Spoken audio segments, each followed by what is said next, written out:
Bismillahirrahmanirrahim. Assalamualaikum warahmatullahi wabarakatuh. Waalaikumsalam. Permisa Langkar yang saya hormati, senang sekali saya bertemu kembali dengan pemirsa Langkar langsung ngomong dengan Fakar di episode yang kelima. Alhamdulillah kami kedatangan tamu yang luar biasa, Bapak Profesor Dr. Isom SAG, MAG sebagai Kapus Lektor Khazanah Keagamaan. Selamat datang Pak Kapus. Selamat datang. Apa kabar Pak? Alhamdulillah baik. Sehat Pak ya? Alhamdulillah. Terima kasih atas nama Balai Diklat, Pak Kapus sudah berkenan datang ke Banjarmasin dan juga mengisi program Langkar ini, Pak. Ya. Kesempatan ini yang kelima, episode kelima, kami ingin ngobrol dengan Pak Kapus tentang Badan Litbang dan Litbang Kementerian Agama sebagai kawah candra di muka bagi SN. Dulu Pak Kapus kan pernah jadi sesban, Pak ya. Mungkin ada pengalaman-pengalaman yang Pak Kapus dapatkan. Boleh tolong berbagi Pak, apa saja pelatihan-pelatihan yang diminati oleh SN Kementerian Agama, Pak? Iya, terima kasih. Saya alhamdulillah pernah jadi sekretaris Badan Litbang dan Diklat Kementerian Agama kurang lebih 2,5 tahun ya, 2,5 tahun. Nah, selama menjadi sekretaris yang saya amati diklat-diklat yang dilakukan oleh Kementerian Agama ini hampir semua diklat-diklat itu sangat diperlukan oleh ASN kita. Karena Dikpusdiklat maupun BDK Balai Diklat Keagamaan yang ada di provinsi-provinsi itu merupakan kawah candra di muka atau tempat penggodokan, pelatihan dan peningkatan kompetensi para ASN di daerah masing-masing lah, di lingkungan kerjanya masing-masing. Nah, selama saya sekretaris saya amati, karena di Kementerian Agama itu kan terbagi dengan 2 jenis ya. Ada Pusdiklat ADM, Pusat Pendidikan dan Pelatihan Administrasi dan Manajerial, dan juga Pusdiklat Teknis yang lebih kepada memfasilitasi di bidang non administratif lah, ya kayak guru, ustadz pesantren dan lain sebagainya. Nah, dalam pengamatan saya untuk di bidang keadministrasian yang sangat diminati dan sangat diharapkan oleh ASN adalah tentu meningkatkan kinerjanya, meningkatkan kompetensinya, terutama ketika ASN itu sudah beralih dari JFU ke JFT, jabatan fungsional tertentu.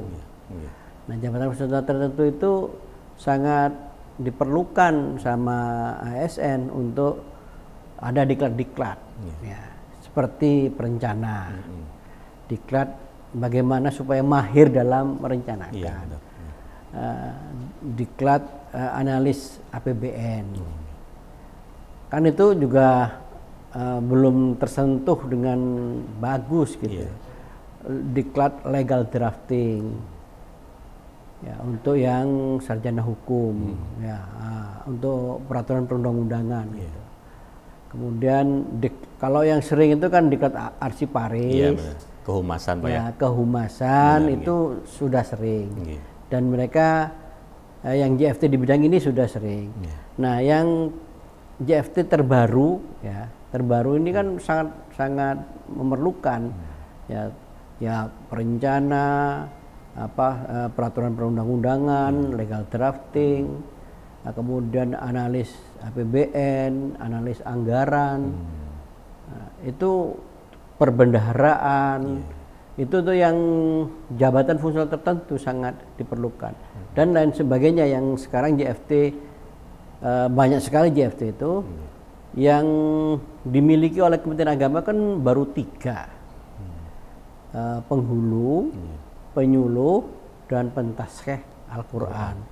Nah, 3 jabatan fungsional tertentu yang asli milik Kementerian Agama ini sudah dimulai oleh Pusdiklat Teknis kan, untuk melatih mereka.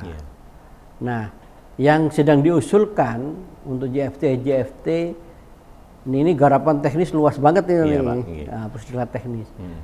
Itu adalah Pusdiklat jabatan fungsional tertentu misalkan pengembang perbukuan.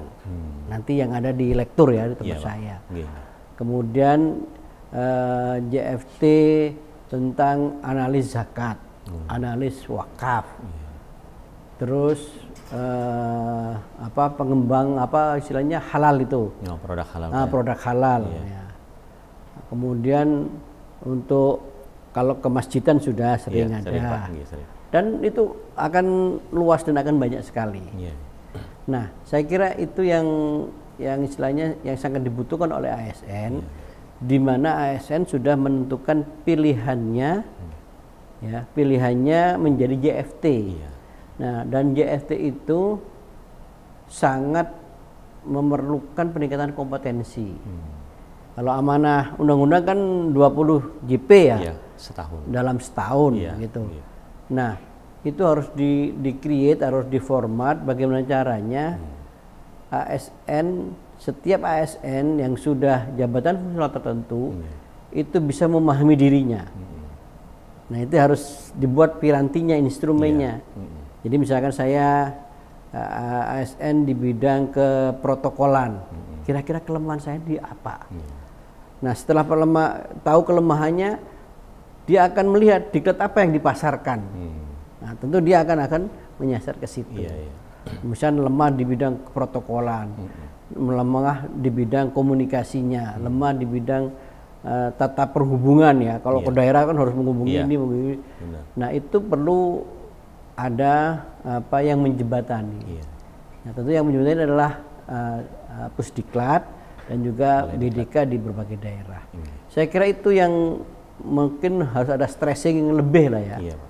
Untuk kedepannya, karena menurut saya ASN sekarang itu tidak bisa pakai paradigma lama, harus paradigma baru. Ya, paradigma baru adalah ASN itu ya harus dilihat kompetensinya, dilihat kinerjanya, kemudian dilihat attitude-nya, dan itu semuanya terukur, semuanya bisa dilihat gitu loh. Jadi kalau tidak berkinerja, kemudian tidak berprestasi, kemudian attitude-nya jelek, ya, itu sampai kapanpun nggak bakal naik pangkat, nggak bakal jabat, karirnya nggak akan terhambat. Jadi sekarang kesempatan dengan paradigma baru, dengan merit system, ASN harus menunjukkan prestasinya, menunjukkan kinerjanya, kompetensinya, kualifikasinya, kemudian perilakunya yang bagus. Nah, maka di situ nanti dia akan naik terus gitu. Sekarang kan sudah tidak ada struktural. Iya, betul.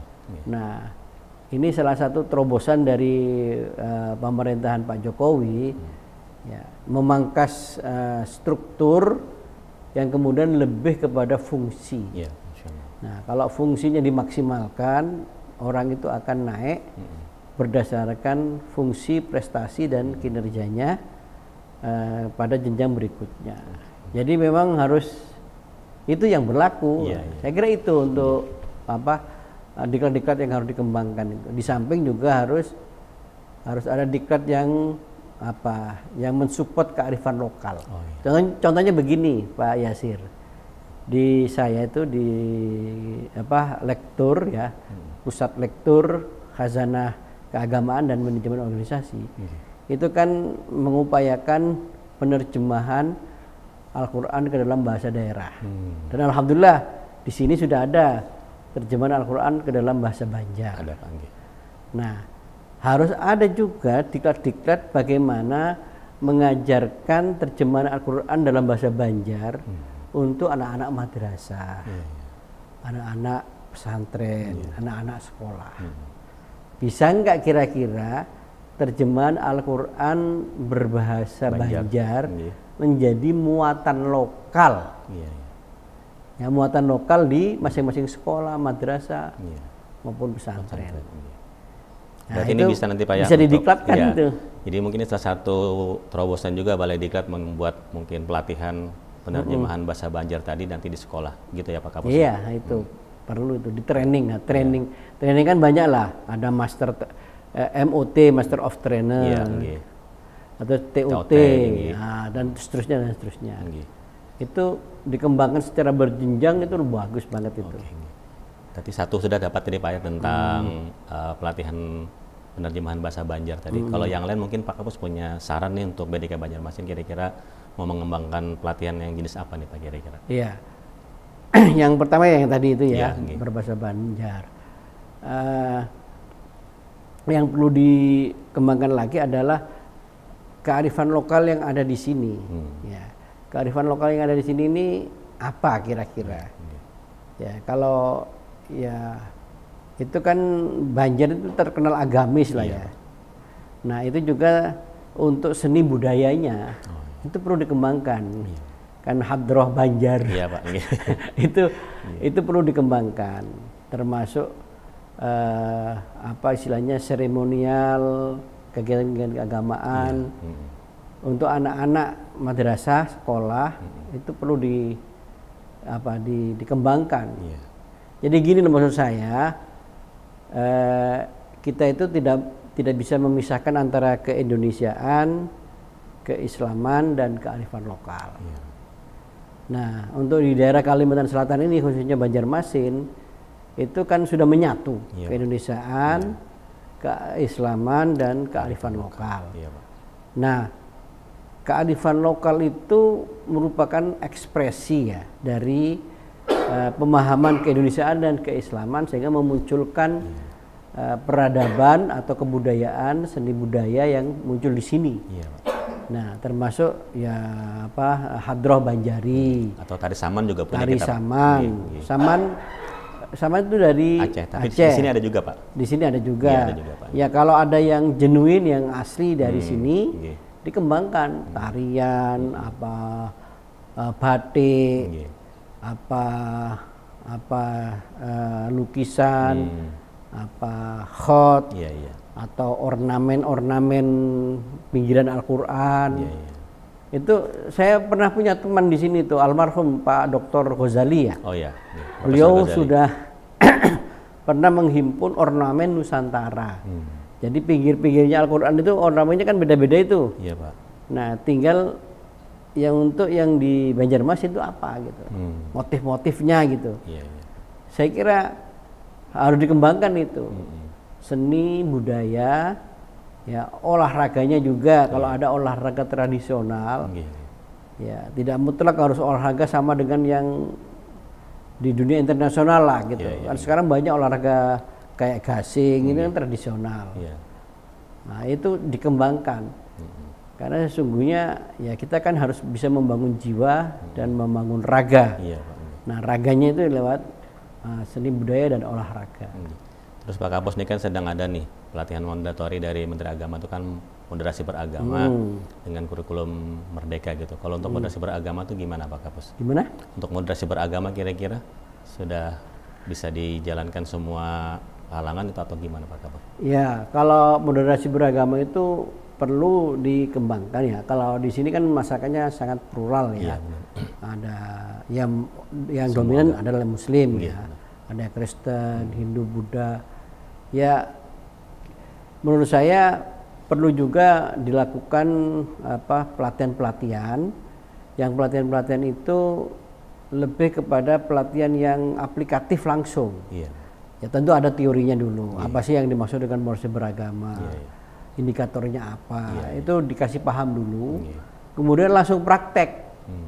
Praktek dengan cara membuat kampung moderasi beragama. Kemudian pemuda moderasi beragama, aktivitasnya masuk di OSIS atau masuk di KNPI, atau Karang Taruna. Bisa mereka berbaur gitu Pak Kapus. Iya berbaur, kemudian nilai-nilai moderasi beragama diinsersi, dimasukkan ke situ. Nah itu bisa menjadi proyek perubahan dari masing-masing peserta. Jadi nanti kalau misalkan diklat moderasi beragama, jangan hanya orang Kementerian Agama saja yang diikutkan. Misalkan di sini ada Karang Taruna, ada OSIS dari masyarakat secara luas gitu Pak Kapus lah, masyarakat secara luas bisa dibawa. Ada KNPI, ada Pemuda Pancasila, ada Pemuda Pancamarga. Nah itu diajak, terus kemudian dikasih project untuk bisa melakukan insersi moderasi nilai-nilai moderasi beragama di tempatnya. Oh iya, iya. Apa mau bikin project apa gitu, kampung moderasi, apa kegiatan festival moderasi beragama, silakan. Nah itu bagus banget itu kalau itu diterapkan supaya kita benar-benar memahami keragaman dalam kita berbangsa dan bernegara. Oke, yang terakhir nih Pak Kapus, mungkin tidak banyak SN tuh tahu dan paham tentang tusi lektur khazanah. Boleh Pak Kapus berbagi dengan kami, Pak? Iya, jadi salah lektur ke pusat lektur literasi keagamaan dan manajemen organisasi. Itu adalah salah satu unit eselon 2 di bawah Litbang Diklat Kementerian Agama. Nah sekarang istilah Litbang Diklat kan sudah berubah itu menjadi Badan Moderasi Beragama dan Pengembangan SDM, Sumber Daya Manusia. Nah salah satunya adalah lektur dan literasi keagamaan serta manajemen organisasi. Apa sih itu? Ya, lektur itu kan artinya ya sama aja dengan literasi sebenarnya. Apa? Bacaan. Bagaimana meningkatkan pembacaan, ya, memahamkan. Nah, tugas dari lektur yang paling pokok adalah kita apa istilahnya mengangkat kembali khazanah literasi Nusantara. Ada karya tulis tokoh-tokoh agama. Baik itu berupa manuskrip, berupa karya-karya ensiklopedis, itu kita angkat. Ya, kita alhamdulillah sudah men-scan ya, memfoto, mengkonservasi, mengamankan karya-karya ulama Indonesia. Alhamdulillah. Yang asli orang Indonesia bikin buku, ya tulis bagian bahasa Pegon. Atau bahasa Lontara kalau di Bugis Makassar, atau bahasa Jawa ya, yang Honocoroko itu sudah kita kita foto, kita scan dan kita kumpulkan. Ya, jadi kita ini bergerak di bidang filologi ya, ya mengamankan naskah-naskah kuno dan juga Quran-Quran kuno ya. Di samping itu juga kita mengangkat kepada kebutuhan masa kini. Kayak Quran sudah ada banyak kita manuskrip Quran kuno itu. Nah, sekarang kita juga berusaha menerjemahkan Al-Quran ke dalam bahasa daerah. Kita sudah ada 27 dari Aceh, Batak, terus Palembang, Jambi, nah kemudian ada juga dari Tolaki, Kendari, Banjar sudah ada, Dayak Keharingan, bukan Keharingan, Dayak Kahatan ya, yang di Kalimantan Timur. Nah sekarang kemarin saya ke mana? Kalimantan Tengah. Nah, ini nanti Al-Quran terjemah bahasa Dayak Bajung. Nah, karena katanya kita lihat bahasa-bahasa daerah itu yang penuturnya paling banyak, atau bahasa-bahasa daerah yang penuturnya hampir punah. Ini harus dilestarikan. Iya, benar. Kalau nggak dilestarikan hilang ini. Nah itu kita juga berbuat begitu program-programnya. Nah supaya bahasa daerah itu tidak hilang, tentu harus dilestarikan dengan cara menerjemahkan Al-Quran ke dalam bahasa daerah. Nah kemudian harus juga diabadikan lewat program-program muatan lokal di sekolah-sekolah, di madrasah, dan di lembaga pendidikan lainnya. Nah ini tidak hanya Al-Quran sebenarnya. Kalau lektur Kementerian Agama itu kan ya semua kitab suci lah, ya, semua kitab suci. Kita sudah ada yang Injil, terjemahan bahasa daerah juga ada. Tapi yang paling banyak memang Al-Quran, yang 26 ini. Dan ini sudah kita hak ciptakan di Kumham. Itu menjadi milik Kementerian Agama. Bukan milik personal. Ya kita nyetaknya terbatas, tetapi pemerintah daerah itu, Pemprov, Pemda itu sangat antusias itu. Itu kemarin di mana, di Kendari, Al-Quran terjemah bahasa Tolaki. Nah, itu gubernurnya, wali kotanya sudah support mau cetak, mau kirim ke semua masjid, musola, madrasah, pesantren, didistribusikan. Kemudian supaya diajarkan. Ya, jangan sampai orang Banjar tidak bisa menerjemahkan Al-Quran dalam bahasa Banjar. Nah, itu kan perlu itu supaya lebih membumi Al-Quran. Nah, itu jadi mulai kitab suci, kemudian buku agama dan keagamaan. Kita melakukan penilaian buku agama dan keagamaan. Ya, sekaligus screening ya, supaya buku-buku itu tidak bertentangan dengan nilai-nilai kita berbangsa dan bernegara. Nilai-nilai moderasi beragama, Pancasila dan seterusnya lah. Itu. Jadi penilaian buku, terjemahan kitab suci, pelestarian ya, seni budaya Nusantara, dan juga kita juga membuat pameran-pameran, festival untuk memperkenalkan kebudayaan Indonesia, peradaban Indonesia ke dunia internasional, bahwa sesungguhnya nilai-nilai keindonesiaan, keagamaan, ya, Islam, Hindu, Kristen, Buddha dan seterusnya, dan kearifan lokal itu sudah menyatu menjadi identitas kita orang Indonesia. Apakah juga termasuk Pak Prof itu berkenaan dengan rumah ibadah yang umurnya itu bagian dari tusinya lektur juga? Iya, jadi arsitektur ya, arsitektur rumah-rumah ibadah. Ya, kan itu setiap daerah unik-unik ya, beda-beda itu. Jadi itu juga kita buat ensiklopedi arsitektural Masjid Nusantara. Nah, itu kita sudah ada beberapa penelitian dulu. Nah, nanti insya Allah saya kepingin membuat ensiklopedinya. Jadi sesungguhnya Indonesia ini kaya, kaya seni, budaya, dan juga kaya ilmu. Kita ini kadang-kadang tidak bangga dengan produk kita, tapi kemudian sukanya dari luar semua. Yang impor-impor itu kita bangga, padahal dari ilmu saja orang Indonesia itu sudah banyak. Jadi kenapa kita seringkali mengutip pendapat orang ini, orang dari luar gitu loh. Misalkan ilmu hukum, ilmu ekonomi, ilmu pendidikan, apalagi ilmu-ilmu sosial.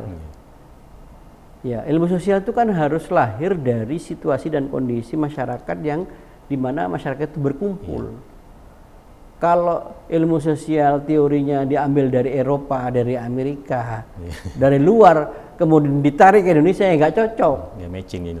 Nggak matching karena istilahnya latar belakang episteme keilmuannya itu ya harus berdasarkan background masyarakat. Nah, misalkan demokrasi. Kalau demokrasi itu kan lahirnya dari luar lah misalnya, dari barat lah. Nah, demokrasi yang dari luar kalau ujuk-ujuk ya tiba-tiba diterapkan di Indonesia nggak cocok. Maka yang cocok adalah demokrasi Pancasila. Karena Pancasila itu digali dari nilai-nilai keindonesiaan, kearifan lokal, dan juga nilai-nilai agama yang tumbuh di Indonesia. Jadi sebenarnya saya juga ingin mengkritik kepada para ilmuwan. Para ilmuwan itu jangan sukanya ilmu-ilmu impor aja gitu. Ilmu-ilmu artinya bangga dengan mengutip pakar-pakar dari luar, ilmunya ilmu-ilmu dari impor, tanpa kemudian kita menciptakan atau menggali ya ilmu-ilmu baru yang ada di Nusantara. Ya, arsitektur juga begitu sama. Arsitektural keindonesiaan itu, rumah Indonesia itu kan sejatinya dari Aceh sampai Papua itu arsitekturalnya rumah-rumah panggung. Iya betul. Iya kan? Sama rumah panggung. Rumah Banjar juga. Banjar kan juga rumah panggung. Tetapi kenapa kok kita kalah? Ya akhirnya rumahnya pakai pondasi, pakai semen, batu, bata dan seterusnya. Iya, padahal ini nggak cocok dengan situasi dan kondisi orang Indonesia. Iya. Indonesia yang suka gempa, ya ya begitu akhirnya. Iya. Sedangkan orang dulu dengan rumah panggung itu kan merupakan sudah diantisipasi. Iya, betul. Nah itu ilmu-ilmu yang muncul dan itu harus digali gitu loh. Sistem perekonomian juga gitu. Sebenarnya saya dulu kepingin ilmu-ilmu orang Indonesia yang tertulis dalam tulisan-tulisan orang Indonesia kuno, ya ada, kalau di Jawa itu ada Babat Tanah Jawi, ya kan ada itu yang tulisan-tulisan pakai tulisan Jawa, ada tulisan Lontara yang Bugis itu, dan juga Kawi kuno. Nah ternyata ini Kiai, ada teman saya dulu Kiai Haji Agus Nyoto, itu ahli itu. Kelemahan kita itu tidak bisa membaca itu lagi gitu loh. Tidak bisa menggali itu lagi. Padahal di situ banyak ilmu-ilmu orang Indonesia yang diciptakan oleh pemikir-pemikir Indonesia yang asli lahir dari tanah air Indonesia. Nah itu kalau digali, kita akan memunculkan ilmu baru yang berlatar belakang keilmuan dan situasi sosial Indonesia gitu loh. Jadi kita misalnya sosiologi, antropologi, ngapain mau impor dari luar, itu belum tentu cocok dibuat menjadi pisau analisis masyarakat di Indonesia. Kalau sebagai komparasi boleh, sebagai pengetahuan boleh, tapi kan belum tentu cocok dengan situasi dan kondisi di negara kita. Ya kayak contohnya kayak demokrasi lah. Nanti demokrasi liberal kayak luar diterapkan di sini ya nggak cocok. Di sini beda banget. Ya maka demokrasinya ya demokrasi Pancasila yang memang digali dari nilai budaya, peradaban, kearifan lokal orang Indonesia. Saya kira itu yang sebenarnya luas garapannya ya. Tapi selama ini masih fokus di penilaian buku agama, penerjemahan kitab suci ke dalam berbagai bahasa daerah, kemudian mengaktifkan ya, mengkonservasi seni dan budaya Nusantara. Itu baru itu. Ya kayak folklore itu juga bidang garapan kami. Cerita-cerita rakyat itu yang mengandung hikmah, mengandung pembelajaran atau mutu-mutu, tagline-tagline masyarakat yang bagus-bagus. Itu harus menjadi kekuatan kita dalam berbangsa dan bernegara. Nah, itulah garapan dari lektor, kurang lebihnya. Terima kasih Pak Kapus, sebenarnya mau lama-lama nih ngobrol tapi karena waktu terbatas ya. Dan terima kasih atas waktunya. Baik pemirsa Langkar, langsung ngobrol pakar. Demikian bincang saya dengan Kapus Lektor Khazanah Keagamaan Profesor Dr. Isom M. Agi. Mudah-mudahan ada manfaatnya. Wassalamualaikum warahmatullahi wabarakatuh. Terima kasih banyak Pak. Ya, terima kasih banyak. Alhamdulillah.